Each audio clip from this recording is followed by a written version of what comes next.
Oi, galera do terceiro ano, aqui é a professora Miriam Cavalcante e eu fiz uma revisão para ajudar vocês na prova.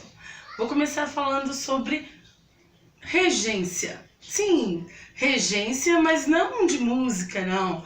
Regência porque é quem comanda.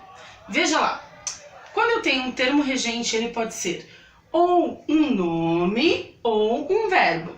Quando eu tenho um nome, eu chamo de regência nominal. Mas quando eu tenho um verbo, é uma regência verbal. E ele rege quem? Os seus complementos. E esses complementos são chamados de termo regido ou termo subordinado. Bora lá. Veja, Fábio morreu. Fábio morreu. Fábio é o meu sujeito e morreu é o meu verbo, que nesse caso é um verbo intransitivo. Intransitivo porque ele não precisa ser complementado. Veja bem, não precisa não significa que ele não possa ser complementado. O mesmo não acontece quando eu digo Fábio fez um bolo. O verbo fez, ele não tem o sentido completo, então ele precisa ser complementado. É o que nós chamamos de verbo transitivo. Aí você pergunta, Fábio fez o quê? Eis a dica. Todas as vezes que você perguntar, Fábio fez o quê? Ou quem? A pergunta for o quê? Ou quem? E depois do verbo, você vai ter o que a gente chama de objeto direto. Quando eu perguntei, Fábio fez o quê? Veio a resposta, um bolo, que é o meu objeto direto. Logo, o meu verbo transitivo vai ser um verbo transitivo direto. Ok? Vamos para o outro exemplo. Eu tenho, Fábio gosta de bolo. Fábio gosta. Gosta é um verbo que não tem sentido completo, precisa ser complementado. Portanto, é um verbo transitivo. Só que quando você faz a pergunta para o verbo, depois dele, você fala assim, Fábio gosta de quê? Ou de quem? Observe que não é uma ligação direta, não há uma ligação direta entre o verbo e o seu complemento.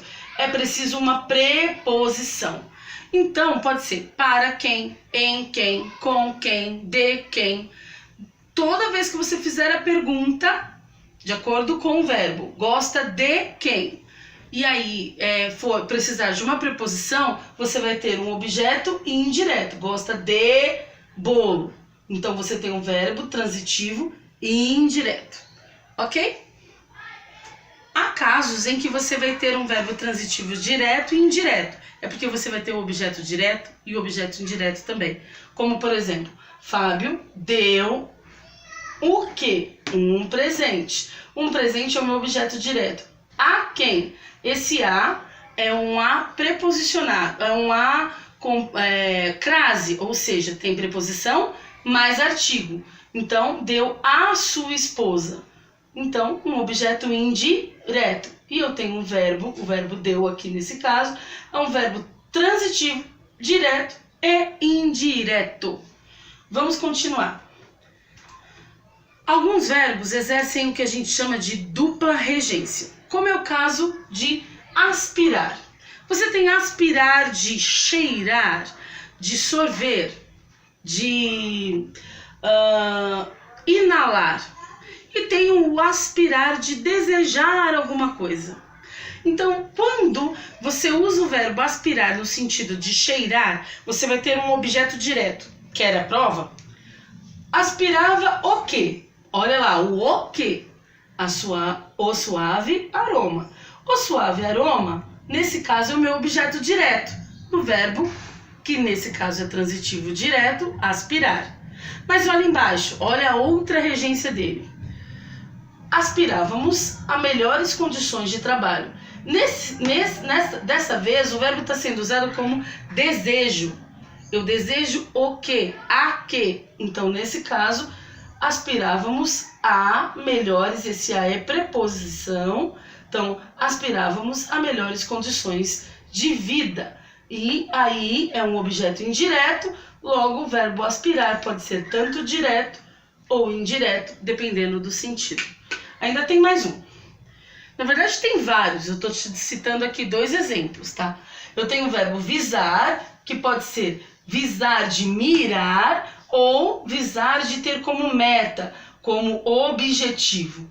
Quando ele é usado no sentido de mirar, olha lá, o homem visou o alvo. O homem visou o quê?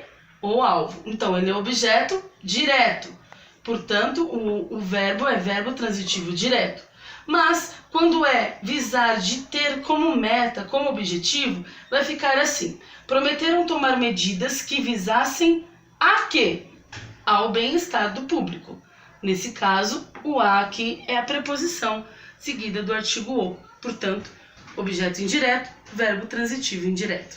Cuidado, a língua ela pode nos enganar. No dia a dia, nós temos uma forma de falar que pode sim trazer prejuízo na forma escrita. Observe aqui. Assistir o filme, assistir ao filme.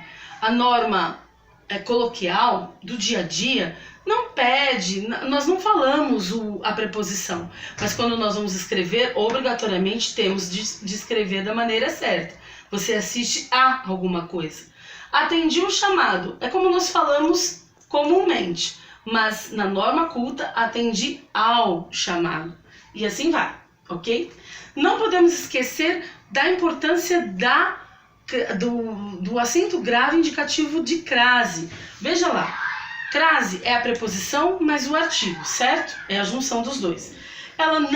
Nós não usamos antes de palavras masculinas, não usamos antes de verbos, não usamos antes de pronomes de tratamento e não usamos antes de cidade, terra, casa, quando não especificado. Ou seja, você pode falar, vou a São Paulo. Nesse caso, não usa crase. Mas quando você especifica, vou a São Paulo da Garoa. Aí, nesse caso, você tem de colocar a crase. Para encerrar, eu vou falar sobre os tipos de texto e os gêneros textuais.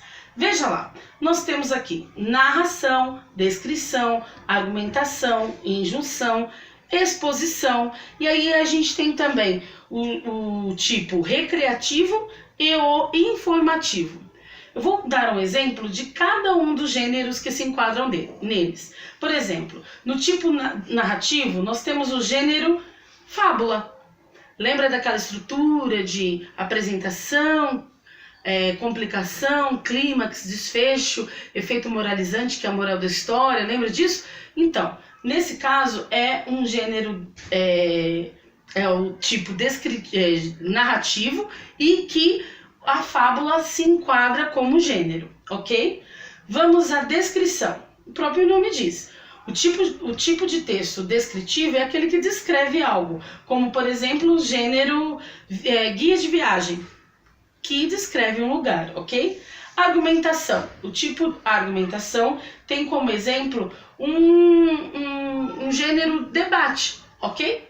A injunção. O tipo injunção tem como exemplo o gênero receita de bolo, que quer convencer a você a agir da maneira que ali está escrito. Também é conhecido como tipo instrucional.